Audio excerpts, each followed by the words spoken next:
The youngest of three, I am 28, and let's say I have always been the family's black sheep. Mark, my brother, is 35. My sister Sarah is 32. Steady employment, large homes in those ideal, flawless cookie-cutter neighbourhoods, marriages to match, and those shockingly attractive offspring are the golden children, those who do everything right. Mark works in finance, Sarah's some strong attorney, and they both simply radiate the successful attitude my parents value. Me here? 2 years ago, I turned away from the corporate grind to launch my own company. Though little, it's mine, and I'm quite proud of it. I'm pleased. I make a good living, and my partner Alex and I share a nice little rented apartment. Though we don't have riches, we enjoy our existence.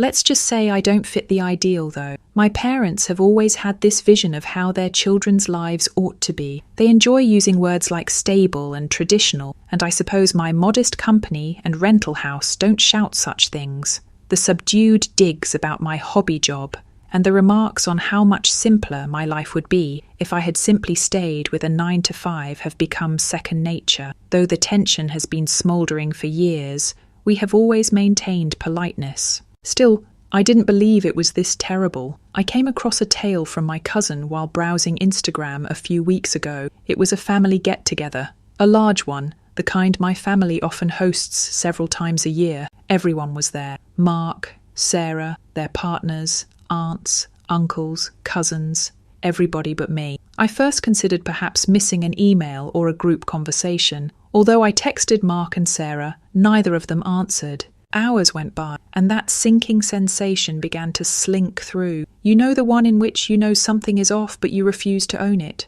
I phoned my mother the following day. I asked how things were and whether there had been a get-together, keeping my voice laid back. She said, "Oh, the reunion? I didn't think you would want to come. You're always so busy with your little business and everything," after a too long pause. I needed time to absorb that.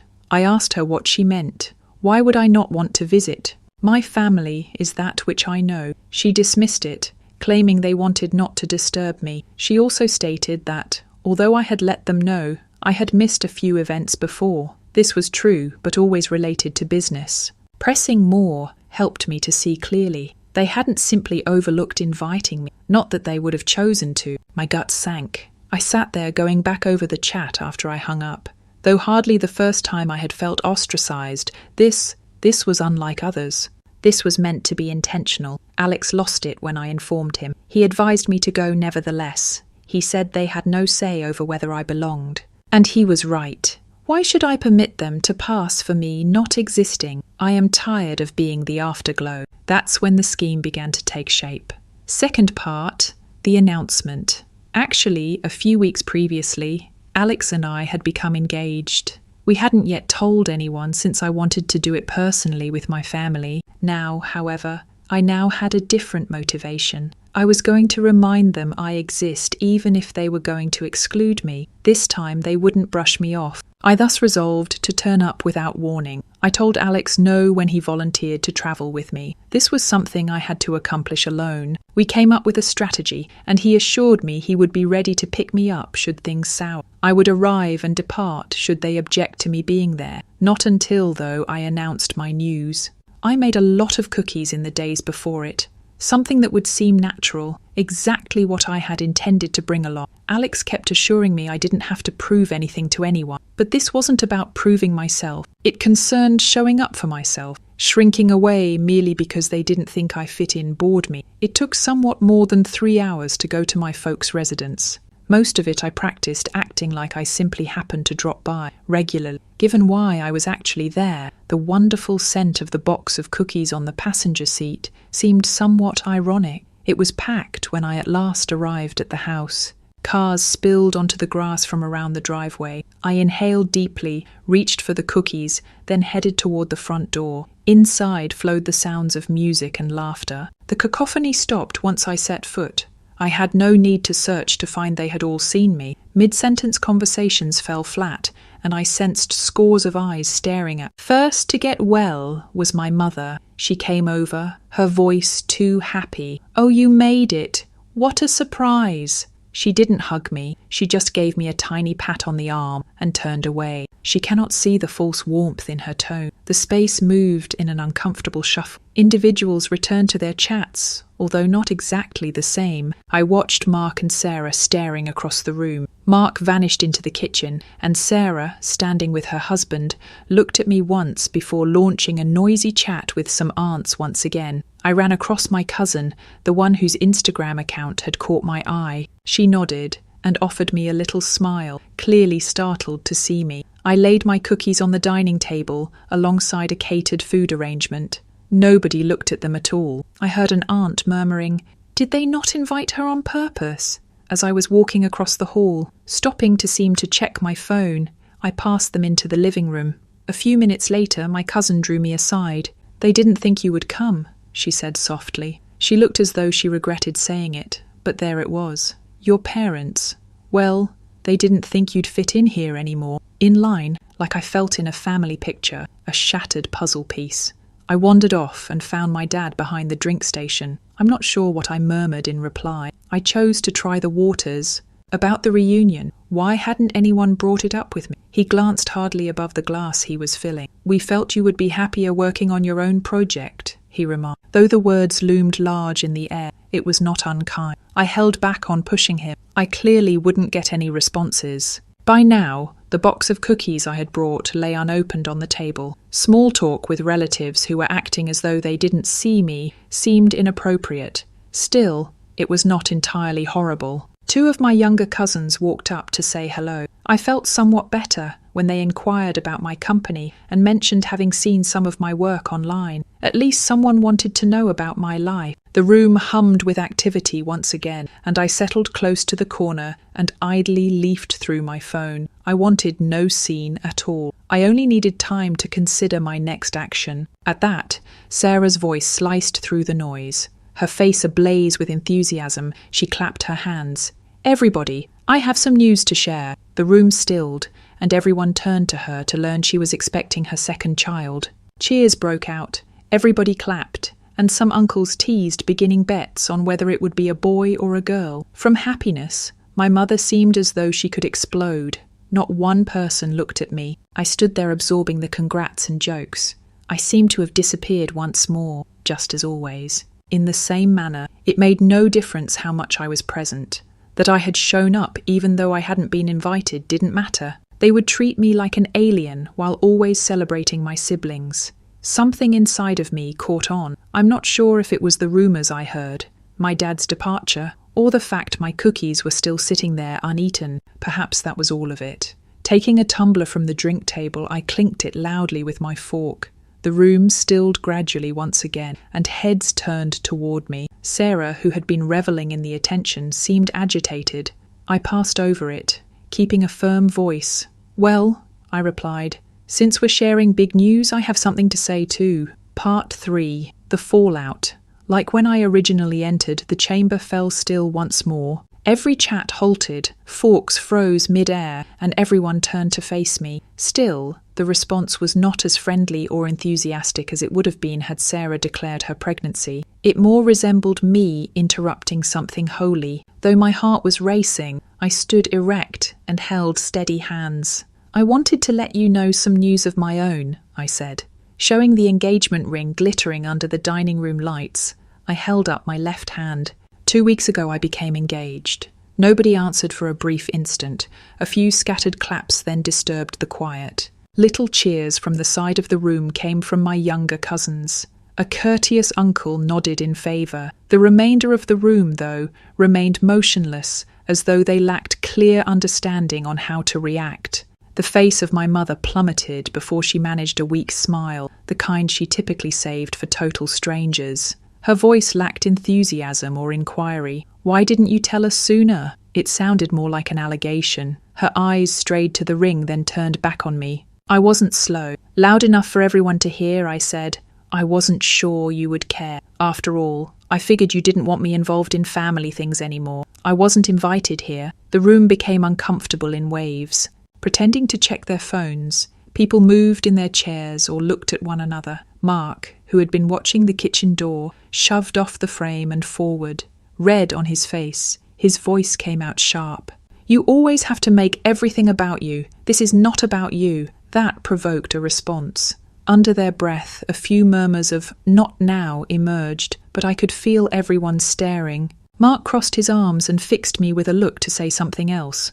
I followed thus. I shot back, "Really? Because I don't remember getting an invite to this little party, but you all seem just fine without me. My news engagement is just as significant as anyone else's." The room went still once again after then, still radiant from her own announcement. Sarah would not look at me. The courteous mask of my mother's expression changed to something more familiar, displeasure. Her mask was beginning to fracture. Probably to say something, I saw her inhale. Before she could, a voice broke through the atmosphere. One of my relatives observed, "She has every right to be upset." Arms folded, she was seated close to the couch's edge. If you didn't invite her, what would you have expected?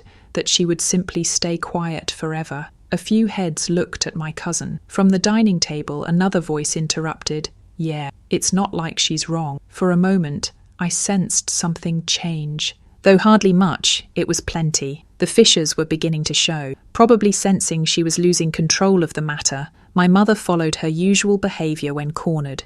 She shifted the topic. She answered, "Well?" pushing cheer back into her voice. "Let's not forget how exciting it is that your sister is having another baby. That's wonderful news for the family." It was rather clear, the deflection. She wouldn't let me have this moment. Not even just for a second. The focus returned right away to Sarah, who grinned tightly and once more thanked everyone for their congrats. Mark gave me a haughty glance as though to ask, "See, I was having enough." Not remaining a minute longer than I had to, I snatched my phone from my pocket and quickly texted Alex. "Come get me." I said nothing. I reached for my handbag and went to the front door. A handful of my younger cousins hurried after me, apologizing and asking where I was going. One of them hugged me and whispered, "You don't deserve this." I squeezed her back and told her I would be good. I heard my dad's voice murmur from the side of the room, "Drama queen," as I was getting ready to slide on my coat. Not loud, but not too quiet either. I stopped momentarily, but turned around. I instead unlocked the door and left. Like a shock, the cool air cleared the weight from my chest. Before one of my relatives dashed out after me halfway down the driveway, I had made it. She yelled, "Wait!" I paused and turned to face her. She seemed ashamed, almost as though she didn't know what to say. "I'm sorry," she stammered. "For everything. That was brave. You standing up for yourself in there. You didn't deserve to be treated like that." I nodded and coughed the lump in my throat. "Thanks," I managed to say. Her phone rang in her pocket, most likely someone from inside questioning my activities. She looked at me one last time regretfully and turned back toward the house. A few minutes later, Alex's automobile drew up. I entered, dropped my purse on the seat and fastened my seatbelt. The second I broke down as I felt the car move, like I had been holding them back for hours. The tears rushed out hard and fast. Alex kept quiet. He simply stretched over and squeezed my hand. I let it all out while the trees passed outside the window, blurring. The crying had changed by the time we arrived on the main road into quiet sniffles. Though under all that, I still felt raw and ashamed. Beneath all that was another thing too, belief. I had not simply let it happen for the first time. I had spoken up. Even if they didn't want to, I had made them see me. There was silence on the automobile trip back home. Alex just drove. His hand was warm on my knee, and he would periodically give it a reassuring squeeze. I watched the window, the trees blurring into an unceasing green stripe. My thoughts spun, going back over every reunion memory. Mark's wrath, my dad's contempt, my mum's false cheerfulness, all of which combined to create a sour mix of hurt and rage. Eventually, I began to speak. It all came flooding out. The way my parents always contrasted my unstable profession with my brother's successful ones, the subtle digs, the contemptuous stares, the way they always seemed to value my siblings' families over me. Alex listened steadily, nodding now and again. When I at last stopped, he replied, "You did the right thing. They don't get to decide you don't matter. We'll move ahead, build our own life, and we won't need their approval." His remarks served as a salve for my unprocessed feelings. My phone buzzed when we were nearly at home. My cousin, the one who had vanished after me, sent this note. She said, "You were right. Your mom told everyone you're a disappointment because you don't have a steady career. She also said your engagement doesn't compare to your sister's news. Your parents have been talking about you behind your back for some time. I'm sorry, but you need to know this." My stomach grew tight. Another communication arrived before I could even begin to digest that. Screenshots. It came from a group conversation called Family Catch-Ups, one in which I was obviously absent. One of the screenshots showed my mum's name clearly as day. "I'm not sure why she would want to come anyhow," she had written. "She's always doing her own thing and making everything about her. So selfish. At least Sarah is living a life we can be proud of. Quitting a real job to play business owner." My chest contracted. The next screenshot was less good. Honestly, I didn't tell her about the reunion because I didn't want her coming and ruining the day with some dramatic story about her engagement. It's not like she's getting married first, so who cares? Alex's gaze fixed on me as the screen came up once more. "What is it?" he inquired, seeming worried. I whispered softly, my voice trembling. "Proof." I still stared at those screenshots by the time we arrived home. Without really thinking, I opened my family group chat, the one I had been kicked from years ago, and added myself back in. Anger, hurt, disbelief. It all was a twisted mess inside. I emailed the screenshots the instant my name showed up in the chat. Nothing else. Simply those receipts for everyone to see. A few seconds later I typed, "Is this how you really feel about?" I guess I should have stayed forgotten. Then I set down my phone and waited. The rush of answers came right away. Mark arrived first, of course. Then Sarah interjected, "What did you think sharing this would do? You're just making everything worse for no reason. Let it go. This was private. You're being dramatic and blowing things out of proportion as normal." I could see them typing one after the other, their messages blazingly visible. I let them yell for a minute before my mum's name came out. Her message ran longer than the others. Those comments were taken out of context. "You're reading too much into things, and I value you not starting all this needless drama. You've always been too sensitive." I picked up the phone once more and typed a response. "Taken out of context? I'm hurt because none of the parents should discuss their child this way. I didn't even get invited to my own family's reunion, and this is what you think of me." My dad's name cropped up in the chat for the first time, but he didn't type anything. Under my message, just a scene marker. I left not to stay and finish the remainder. I set my phone on quiet and threw it across the couch. Alex pulled me near and sat next to me, but shortly my phone buzzed once more. One of my aunts sent a personalised note.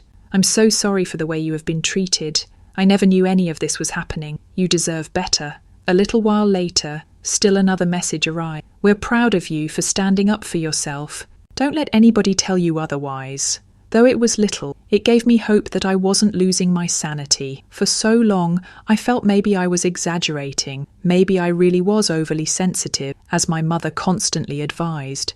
But right now, I had evidence. And at least on my side, a few folks. My phone rang, and I began to consider the worst of it as over. On the screen, the name of my sister sprang forward. Though I almost skipped over it, I answered. She wasted no time at all. "You're upsetting the family dynamic," she remarked. "Why could you not just let it go? Mum didn't invite you because she didn't want any tension. You've only made things worse." I didn't argue. I stayed silent. Not being invited to your own family's reunion isn't something you just let go, I said. She hung there following that. That evening, sitting with Alex, I decided I had had enough. I was not going to keep pestering for their acceptance. I was not going to pursue it after a family obviously did not want me around. I have to back off for my own mental clarity. I cut off the group chat. I banned the number of her sister. And I reminded myself it was good to give up trying. First of all, in years. I wouldn't pray for a love that wasn't freely offered. 1 week following the explosive family group chat, my phone rang. It was my father. Now my dad calls hardly at all. Forever. Usually leaving all the family issues to my mother, hearing his name show up surprised me. Though curiosity drove me, I almost left it to go to voicemail. He began with those clumsy greetings, the kind that always hangs heavy between us. Then, after a protracted silence, he declared he wanted to clear the air on the reunion, referred to it as a miscommunication, that it wasn't meant to hurt. From him, it was the closest apology I had ever heard. I let him off easy, though. Point frankly, why was I not invited?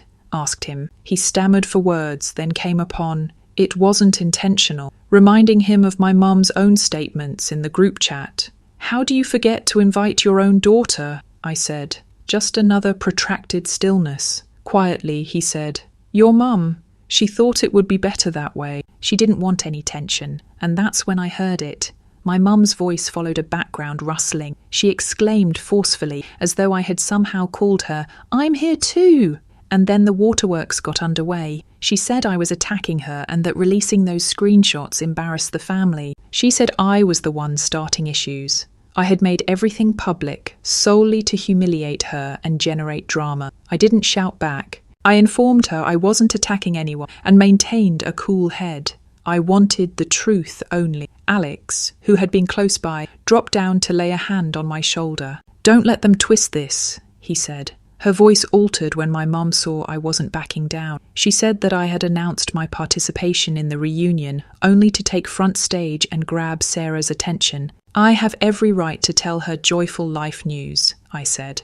I wasn't competing with anyone. If I had been invited in the first place, none of this would have happened. Still more stillness. And then arrived the ultimatum. "Maybe it's better if you don't come to family events at all," she replied sharply. "If you can't forgive us and move on." Then there it was, the last dismissal. I remained cool-headed. I sobbed not. I simply answered, "If that's how you feel, then fine." After inhaling deeply, then hung up. I spent a minute sitting there, fixed on the phone in my hand. Alex came down to wait silently next to me. I gave him all. My mum's charges, my dad's half apology, the ultimatum. "They're displaying exactly who they are," he remarked. I considered all that had happened before this that evening in bed. It all clicked. The holidays spent alone, the continual comparisons, the contemptuous remarks. I had no right to this. I didn't deserve to fight for meagre affection or act as though everything was good when it wasn't. I determined, for the first time, that I would stop following after those who made me feel inadequate. Alex brought me coffee the following morning and sat across from me. "I've been thinking," he started. "Why do we not have our own engagement party? Something modest, just people who really support us." The concept appeared unusual at first. For so long, my family had been my default. I had not even given celebrating without them any thought. But the more I considered it, the more it made sense. Why should I continue to provide those who showed little interest with my effort? By day's end, we had a list including friends, Alex's family, and several of my cousins who had gotten in touch following the reunion. They all agreed. I was deserving of better. I so chose to let go of what I could not control and concentrate on the folks who showed up for me, free from conditions. I kept the party secret from my siblings and parents. I was done attempting to mend something that had been broken for years. I knew it would just produce more turmoil. The perfect engagement party was what it was. We kept it modest and personal, with close friends, Alex's family, and those encouraging relatives.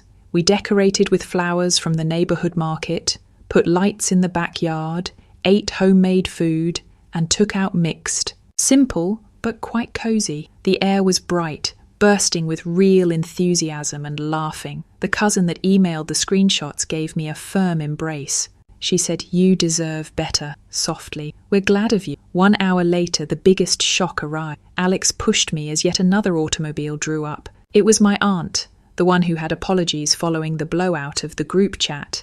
"I hope it's okay that I came," she remarked. I wanted to see both and say congrats personally. To me, having her there meant the world. It was about the people who showed up without a reservation, not about the statistics. Alex toasted as the evening wore on. "To my future wife," he added, grinning at. "I could not be prouder of the person she is and the life we are building together. I have watched her face so many challenges and yet come out stronger. I stood there among individuals who really wanted to celebrate with us. I felt quite noticed for the first time. Comparisons, no backhanded remarks, and no obligation to prove anything were absent. Just love. Later, we wrapped things up and stayed around the fire pit with a small group of pals. Laughing, one of my relatives added, "I haven't seen you this happy in years." She was not incorrect. 2 weeks later, My dad sent me an email. He took apologies. This time it felt different. He came clean about not doing more to include me and that he had failed to defend me. I know I have been quiet when you have needed me to speak up, he wrote. Though it will take time, I hope we can start rebuilding this relationship. He also noted that my mother still saw things differently. She believes she's the real victim in all of this, he said. And I'm sorry for that too. I'm not sure whether she will ever admit her mistakes. Though it stung, it was not shocking. I considered it some time before responding. I appreciated his getting in touch, but I informed him that deeds spoke louder than words. Should he really wish to reconstruct, all parties would have work to do. Sarah could not resist, of course, stirring the pot. She uploaded something passive-aggressive on Facebook about running dirty laundry for attention a few days later. I didn't reply. I simply blocked her and then went on. Her viewpoint and assessments had no weight over me anymore. Following that, life seemed fuller but quieter. My business, our weddings planning, and spending time with people who really cared about me took front stage. I at last discovered serenity when I let go of the desire to pursue my family's favour. Looking back, I saw I had wasted so much of my life trying to fit into a mould I was never made for. Being different made my family see me as less than, but their lack of appreciation of my value reflected themselves rather than me. Family should reflect love, respect, and encouragement. I have never felt happier since I am developing a life with folks that show up for me without conditions. With regard to my parents or siblings, I have no idea what the future holds. I am done, however, compromising for less than I am due, and really it feels very fantastic.